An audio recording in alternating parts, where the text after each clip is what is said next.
Muy bien, amigos. Pues continuamos ahorita con la conferencia magistral de la doctora María Fernanda Arboleda Castro. Ella es egresada de la Pontificia Universidad Javeriana en Bogotá.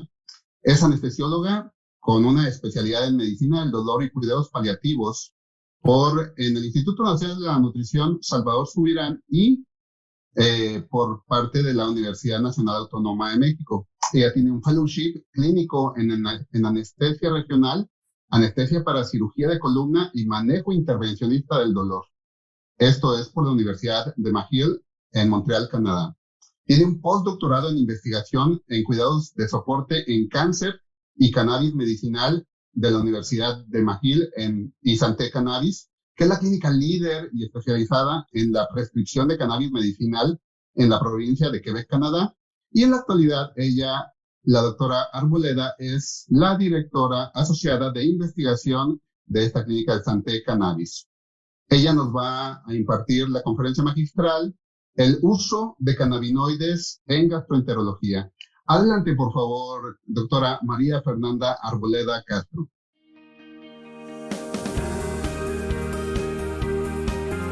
Hola, un feliz día para todos. Muchísimas gracias por esta invitación y por estar conectados hoy en este congreso de la Asociación Mexicana de Gastroenterología Regional Norte. Es un honor para mí participar en este importante evento. Hoy pues vengo a hablarles sobre el uso de cannabinoides en gastroenterología. Para quienes no me conocen, yo soy la doctora María Fernanda Arboleda.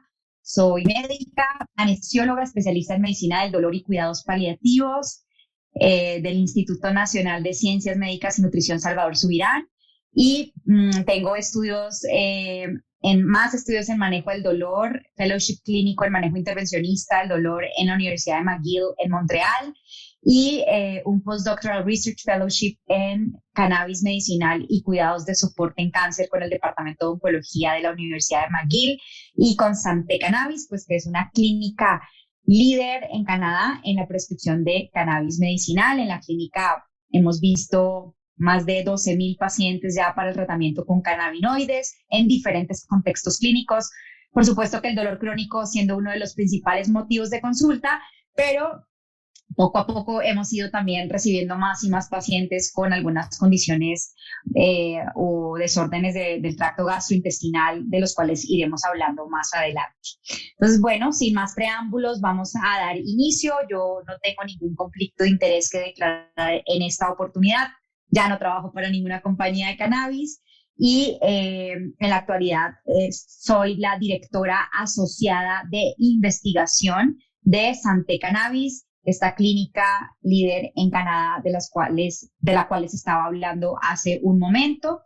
¿Cuál es el objetivo del día de hoy? El objetivo más importante hoy es, digamos que derribar algunos de los paradigmas, prejuicios, estigmas y demás relacionados con la planta de cannabis. Por eso quise empezar con esta frase y es que a veces no es cuestión de tener ideas nuevas, sino de dejar de tener ideas antiguas. Entonces, hoy vamos a aclarar algunos conceptos relacionados con la planta de cannabis y posteriormente nos vamos a meter a hablar acerca de los usos realmente desde la evidencia científica para el tratamiento con cannabinoides y vamos a cerrar hablando del uso de cannabinoides en enfermedades gastrointestinales. Entonces, los tres objetivos principales son, primero, recordar algunas generalidades de la planta de cannabis y algunas consideraciones iniciales para su uso en la práctica clínica.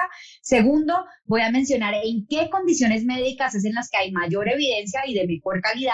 Y tercero, vamos a aclarar cuál es el real panorama del uso y también del llamado abuso de cannabinoides en gastroenterología. Entonces, recordemos algunas generalidades, ¿les parece? Mucho de lo que les voy a contar hoy está basado en este artículo que escribimos y publicamos el año pasado en Neurogastro Latam sobre cannabinoides en trastornos de la interacción intestino-cerebro y la motilidad gastrointestinal. En este artículo de revisión van a encontrar, digamos que muchas generalidades, pero también encuentran más allá la evidencia de lo que hoy sabemos acerca del uso de cannabinoides en ese tipo de trastornos de la interacción intestino-cerebro.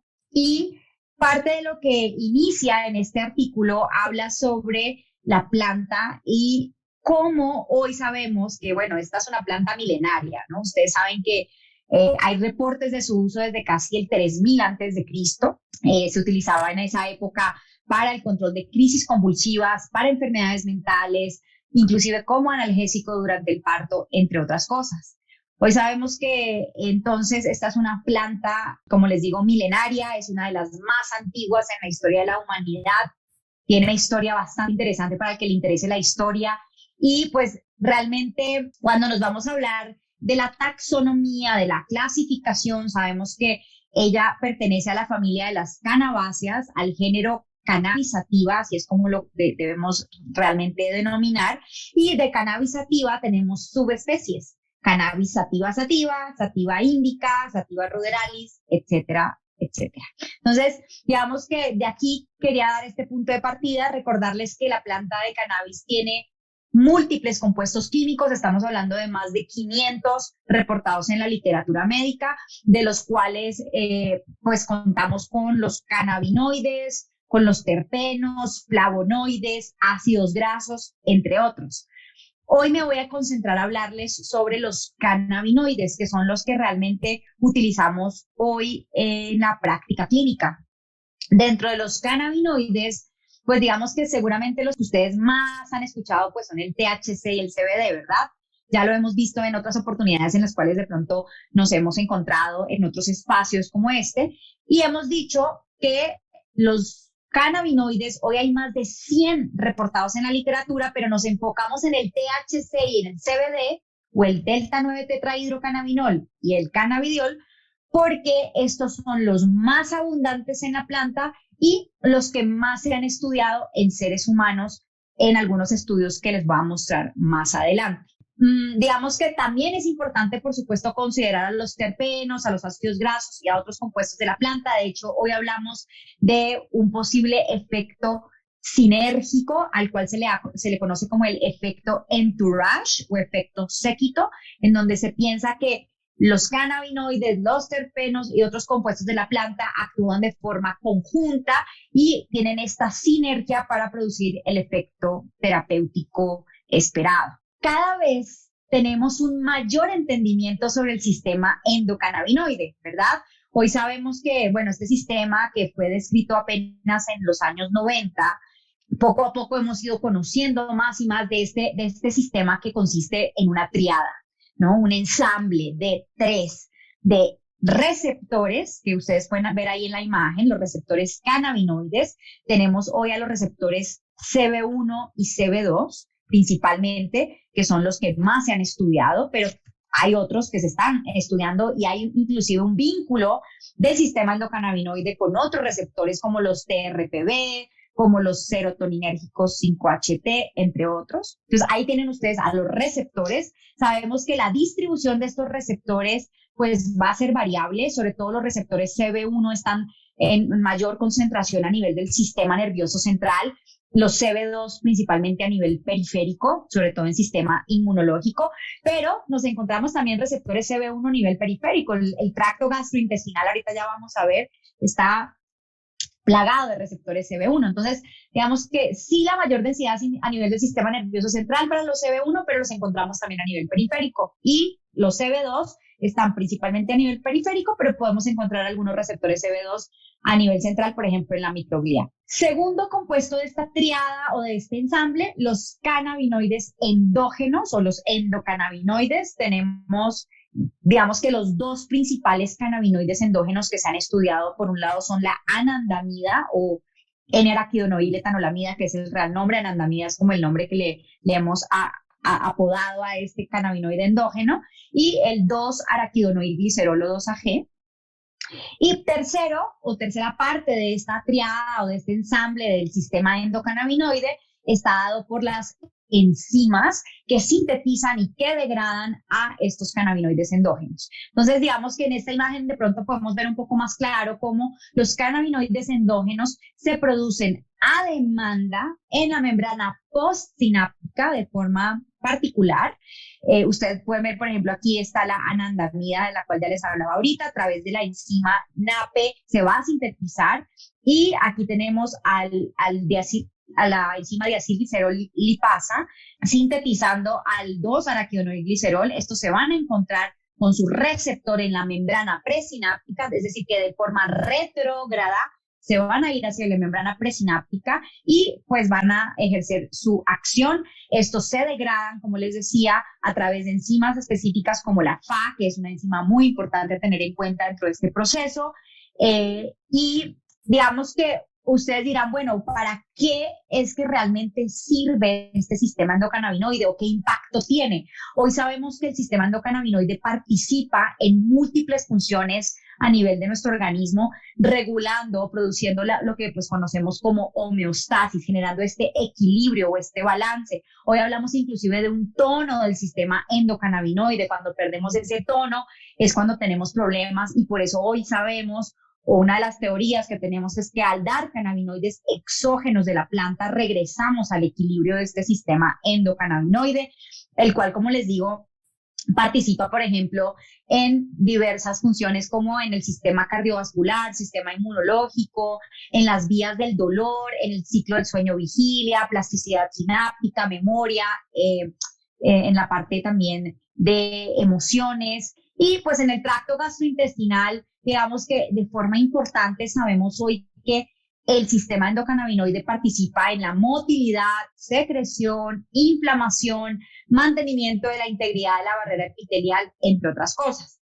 Hoy sabemos, por ejemplo, que los receptores CB1 están principalmente a nivel gastrointestinal en el sistema nervioso entérico, teniendo un impacto sobre la motilidad, reduce la motilidad y la secreción de ácido gástrico, y los receptores CB2 sobre todo a nivel del sistema inmunológico, en las neuronas del plexo mientérico, células epiteliales, y sobre todo en la activación de estos receptores CB2, hemos visto que hay un rol muy importante, sobre todo cuando estamos ante condiciones fisiopatológicas en las cuales pues se da todo este despliegue de activación y de cascada de inflamación y demás desde el sistema inmunológico.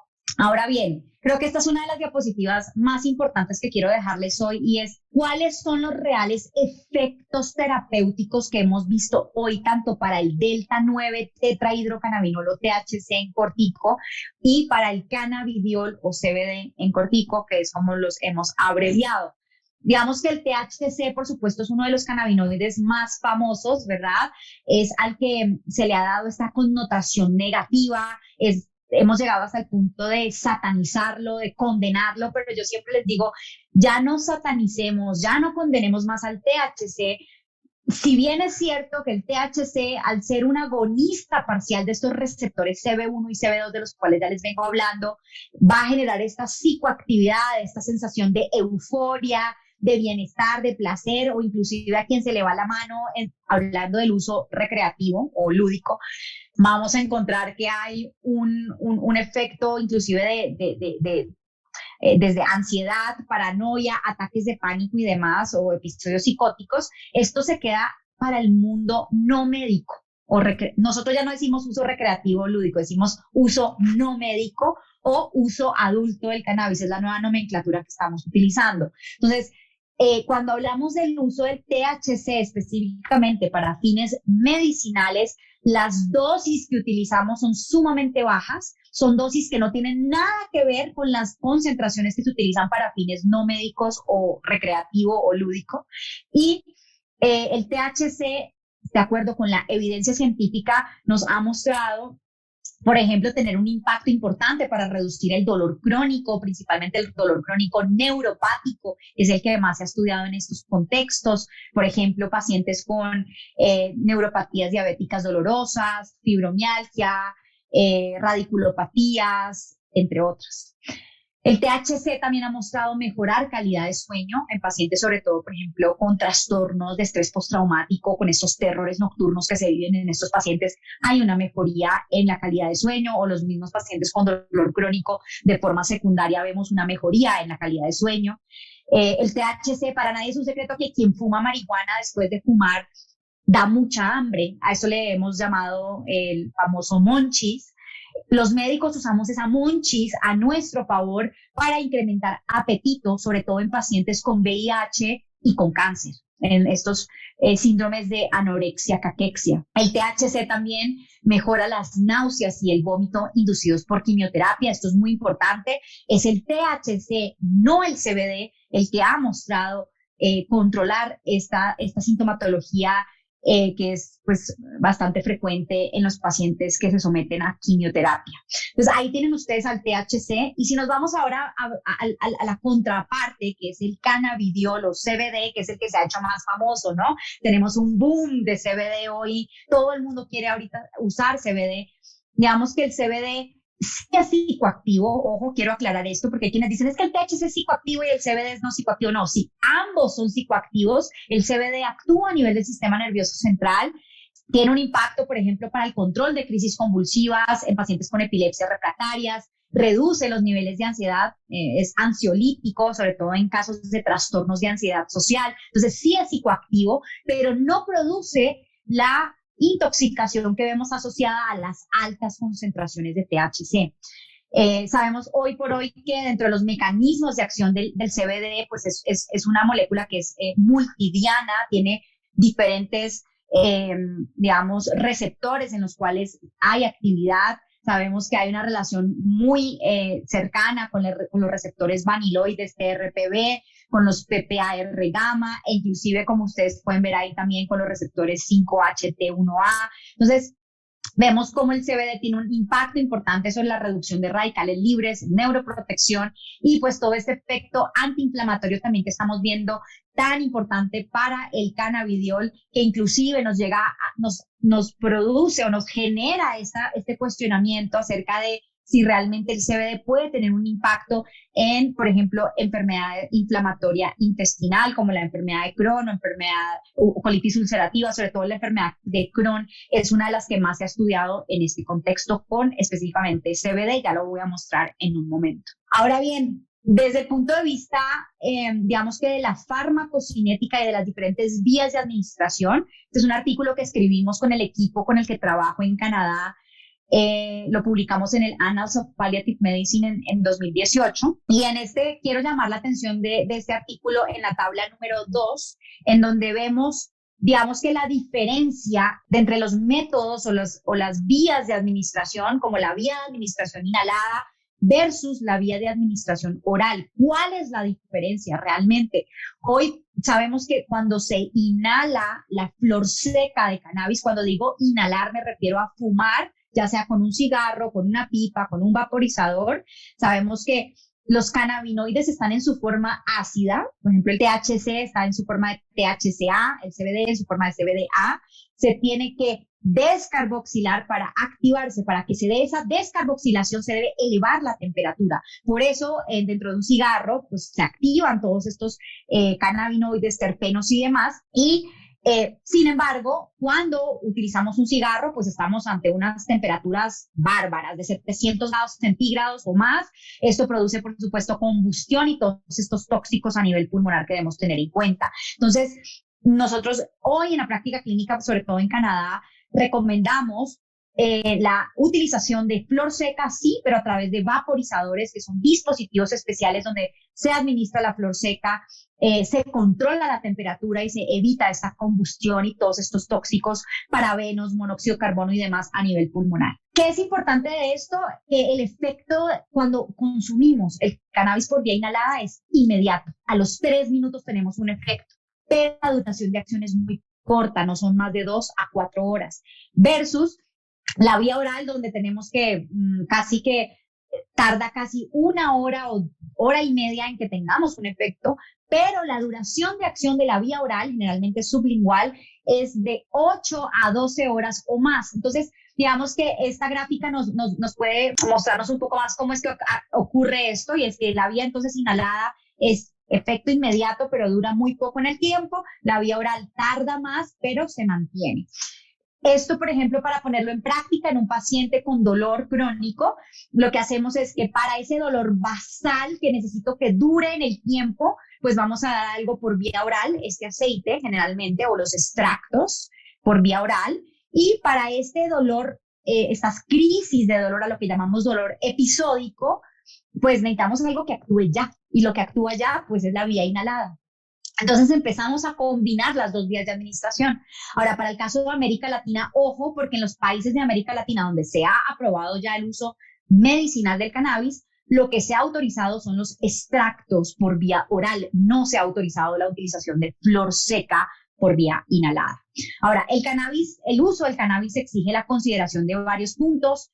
Principalmente, recordemos que el cannabis no es la droga milagrosa, no es la panacea y que no cura ninguna enfermedad. El cannabis controla síntomas y esto lo va a hacer de forma complementaria o adyuvante al tratamiento tradicional o convencional que esté recibiendo el paciente. Cannabis no sustituye, no reemplaza a nadie, complementa a las terapias tradicionales o convencionales. A la fecha sabemos que el cannabis no es primera línea de manejo.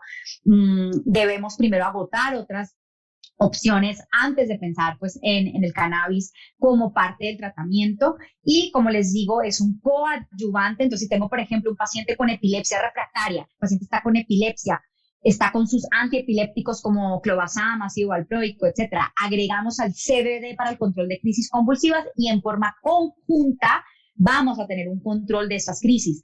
Eventualmente, cuando se llegue a dosis estables del CBD, ¿podemos llegar a intentar reducir dosis de otros fármacos? Sí, puede pasar, pero solo cuando hemos alcanzado dosis estables, no de entrada y no en todos los pacientes ocurre de esta forma. Recordemos que el cannabis tiene indicaciones, pero también contraindicaciones. Hay pacientes que hoy no deberían estar consumiendo cannabinoides, hay que saber seleccionar al paciente y al tipo de producto, al THC, al CBD o a ambos, dependiendo del síntoma que buscamos controlar. Y como les digo, el cannabis medicinal no sustituye a nadie. También es muy importante recordar que el uso del cannabis debe ser de forma responsable y segura. Hoy, desafortunadamente, estamos ante una informalidad impresionante, mucha desinformación. Los productos provenientes de los mercados ilegales sabemos que pueden estar contaminados con hongos, bacterias, pesticidas, metales pesados, contaminantes que no se vale exponer a nuestros pacientes a esto. Estamos viendo hoy inclusive reportes de caso en la literatura de pacientes que consumieron productos de la calle, de los mercados ilegales que estaban contaminados. Por ejemplo, este paciente era un paciente con un carcinoma colorectal en quimioterapia, decide comprar cannabis en la calle en una medida desesperada. Ese producto estaba contaminado con aspergillus y desarrolla una aspergilosis pulmonar y fallece unos días después. Entonces, aquí, mis queridos colegas, la pregunta es, ¿son seguros los productos a base de cannabinoides que estamos usando en nuestros pacientes?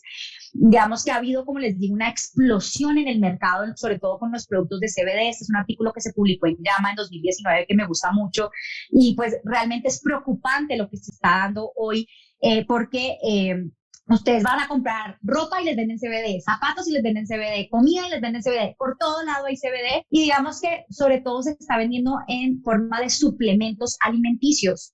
Los suplementos alimenticios, como ustedes saben, no son tratamientos médicos. Hoy inclusive la FDA está sancionando a los que producen estos suplementos alimenticios con CBD y que hacen estos claims o estas afirmaciones de que el producto de ellos va a tratar, va a diagnosticar e inclusive a curar enfermedades como el cáncer, como la enfermedad de Alzheimer, Parkinson. Entonces, todos estos claims que son muchas veces inclusive engañosos para el paciente, pues son los que se están sancionando y ante eso nos estamos enfrentando en nuestros países latinoamericanos. México se enfrenta mucho a esto, sobre todo por la cercanía con Estados Unidos. Y como les digo, los suplementos alimenticios, su finalidad es incrementar la ingesta dietética, complementarla o suplir alguno de sus componentes. Un suplemento alimenticio no es un tratamiento médico, no es posible hacer estos claims o afirmaciones de efectos terapéuticos, pero lamentablemente eso es a lo que nos estamos enfrentando hoy en los mercados, sobre todo en México, a través de productos que se comercializan por fuera del marco legal. Hoy, digamos que en México no hay ningún producto que tenga un registro sanitario desde la COFEPRIS. Para obtener un registro sanitario desde la COFEPRIS se requiere de investigación, de estudios clínicos, de un dossier que se somete ante COFEPRIS y COFEPRIS entonces emite un registro sanitario. Eso hoy todavía no ocurre. Los productos que se están comercializando o están por fuera del marco legal, en esas zonas grises de la regulación, porque hoy hay un reglamento en México, sí. Desde el 12 de enero del 2021 los médicos en México pueden prescribir cannabis, sí. Pero ¿qué diablos prescribimos si no hay ningún producto que tenga un respaldo sanitario desde la COFEPRIS? Eso es lo que debemos analizar y pues digamos que trabajar en conjunto para lograr que los pacientes mexicanos pues realmente puedan tener acceso a estos tratamientos. Ahora bien, ¿en qué condiciones médicas es en las que tenemos mejor, digamos, evidencia o mejor calidad de la evidencia para el uso de cannabinoides? Hoy sabemos que existen diferentes revisiones sistemáticas de la literatura, metaanálisis, y vemos cómo, en resumen, les voy a resumir las 6 enfermedades en las cuales hay mayor evidencia para el uso de cannabinoides. La primera, indudablemente, les decía yo, dolor crónico neuropático, específicamente el THC. Es el que ha mostrado mayor control del dolor crónico neuropático, no para dolor agudo, aún dolor crónico. Segundo, en esclerosis múltiple, principalmente para la espasticidad que se ve en estos pacientes. Aquí tanto el THC como el CBD en una proporción 1:1. Ahí está, por ejemplo, el famosísimo Sativex, que algunos de ustedes seguramente está familiarizado con el Sativex, que es este extracto natural en spray que se utiliza por vía oromucosa y que tiene THC y CBD en una proporción balanceada. Están los trastornos mentales, en donde está el trastorno de ansiedad social. Ya decíamos que el CBD es el que más nos va a ayudar para esto.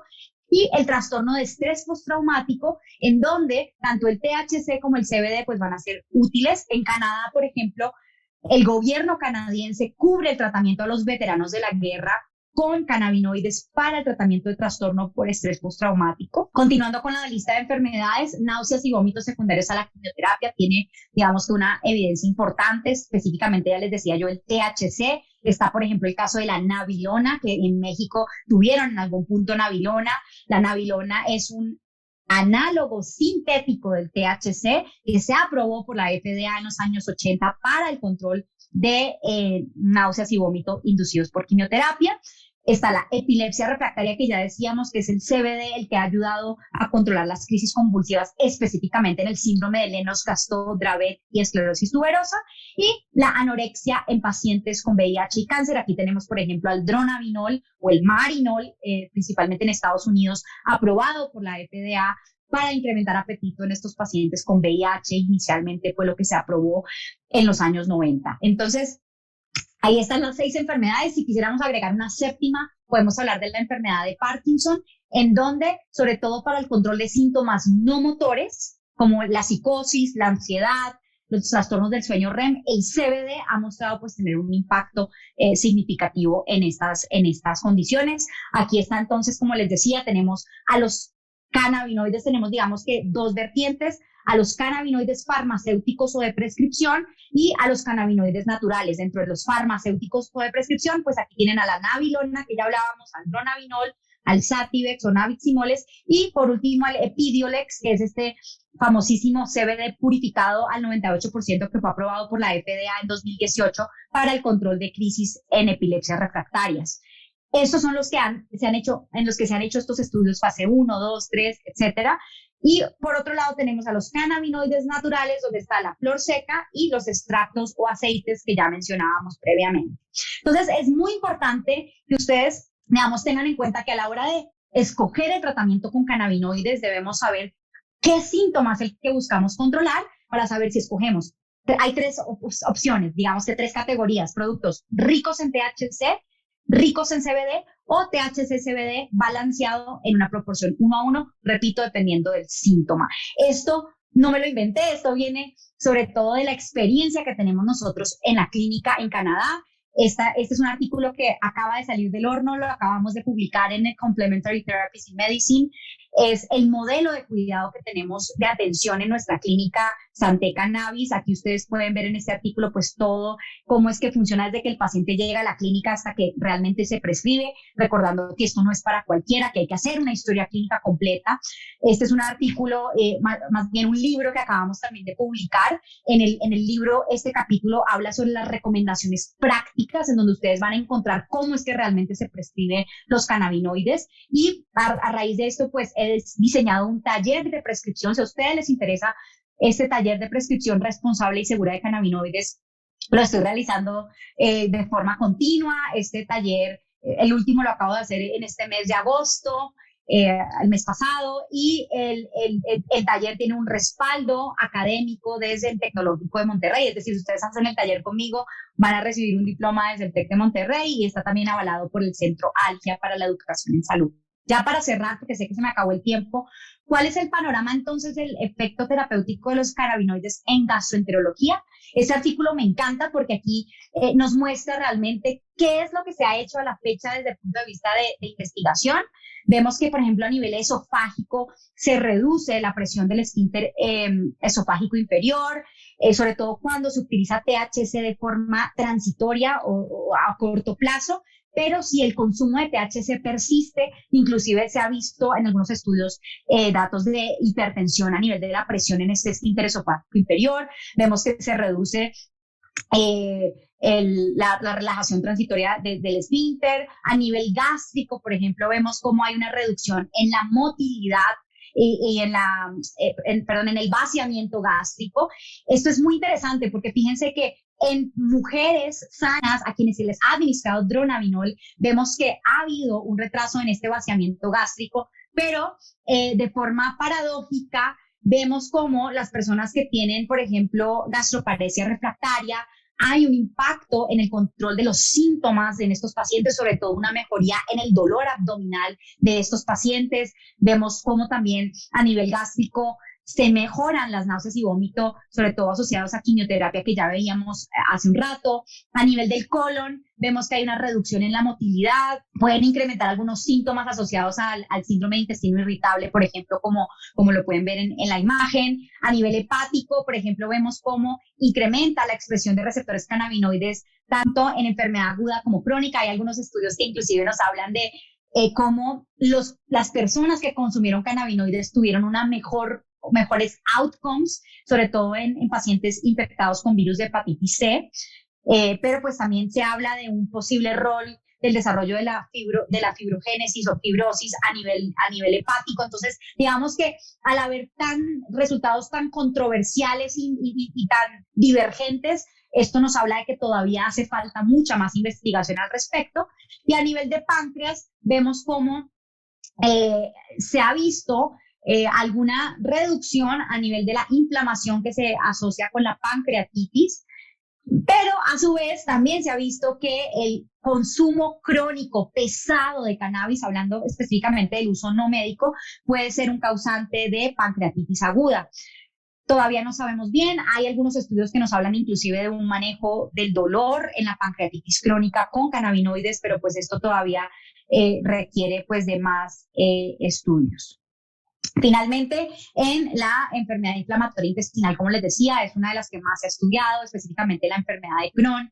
Sobre todo hay estudios o más bien encuestas que se han hecho en estos pacientes donde el 16 al 50% de los pacientes con enfermedad inflamatoria intestinal han consumido cannabinoides para el control de sus síntomas, por ejemplo, aliviar el dolor abdominal, náuseas, diarrea, incrementar apetito.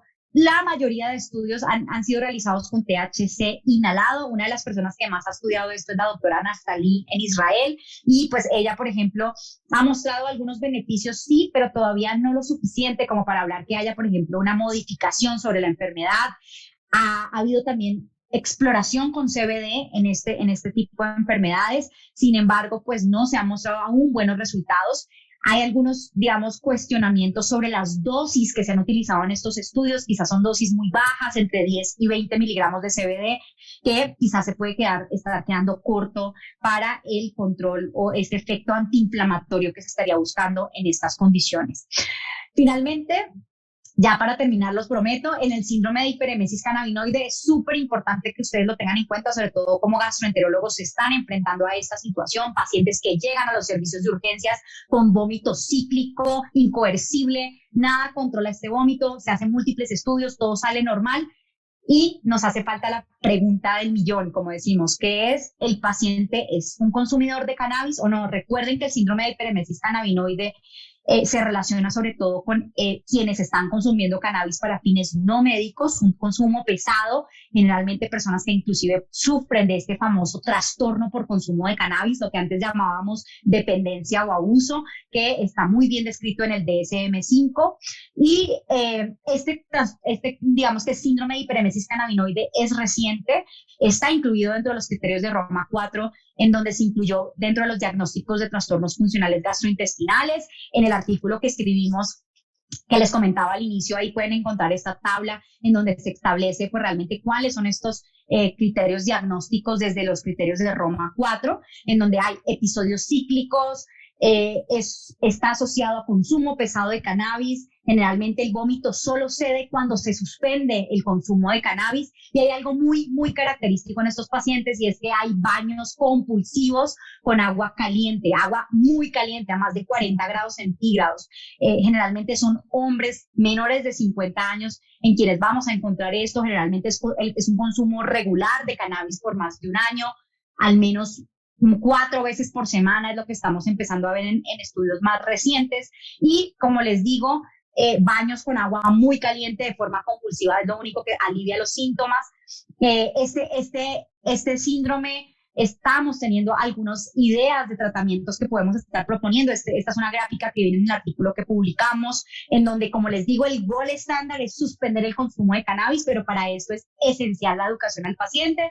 Hidratar es muy importante. Los antieméticos convencionales nos están quedando cortos y pues estamos empezando a considerar al haloperidol, a las benzodiazepinas, pero estas también se nos están quedando cortas, y por esto la capsaicina es una de las, digamos, opciones que tenemos hoy como adyuvante, la capsaicina en crema. Todo esto a raíz de los receptores TRPV o vaniloides que hablábamos hace un rato, donde ustedes están viendo que hay una correlación importante.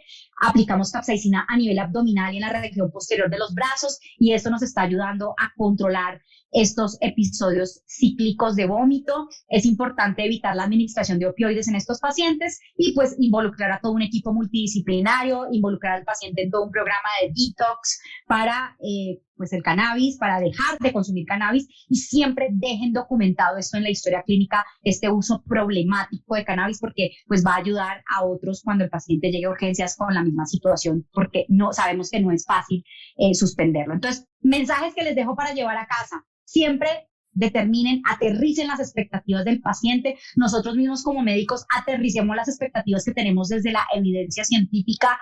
Hoy en la gastroenterología todavía hace falta muchísimo por estudiar. Es la invitación que les hago a animarse a investigar en este campo que es fértil, en donde vamos a encontrar seguramente muchas más respuestas a estas preguntas que aún tenemos. Determinemos los objetivos de tratamiento en nuestros pacientes. Recordemos las diferencias entre el THC y el CBD para saber elegir el tratamiento adecuado. Recuerden que este es un tratamiento individualizado. Hay que saber prescribir, y prescribir únicamente productos que cumplan con respaldo sanitario y con todo el control de calidad que se requiere. Sabemos que en México, como lo veíamos, es una gran limitación aún. Recordemos que el uso de cannabinoides entonces sigue estando limitado en el campo de la gastroenterología por una falta de evidencia pues de buena calidad. Debemos seguir, ojo, el hecho de que no haya evidencia suficiente no quiere decir que no sirva, quiere decir que debemos seguir construyendo esa evidencia a través del desarrollo de la investigación. Fundamental que reconozcamos los riesgos del uso crónico de cannabinoides cuando se utiliza para fines no médicos o recreativo o lúdico, saber diagnosticar el trastorno por consumo de cannabis o cannabis use disorder y las complicaciones asociadas como el síndrome de hiperemesis cannabinoide que ya les mencionaba. Entonces, bueno, debemos seguir avanzando juntos, compartir conocimiento, ojalá puedan transmitir esta información a otros colegas y podamos impactar de forma positiva en la vida de miles de personas que se pueden llegar a beneficiar de una forma, digamos que utilizando a los cannabinoides de una forma apropiada, se pueden llegar a beneficiar con estos tratamientos. Aquí les dejo mi página web, si quieren escanear ahí también está el código QR que los lleva a mi página web. Mis redes sociales me encuentran como @dr o Dr. Mafer Arboleda. Ha sido un honor y un gusto estar aquí con ustedes. Muchísimas gracias nuevamente a los organizadores, a Regional Norte por esta oportunidad, y un fuerte abrazo.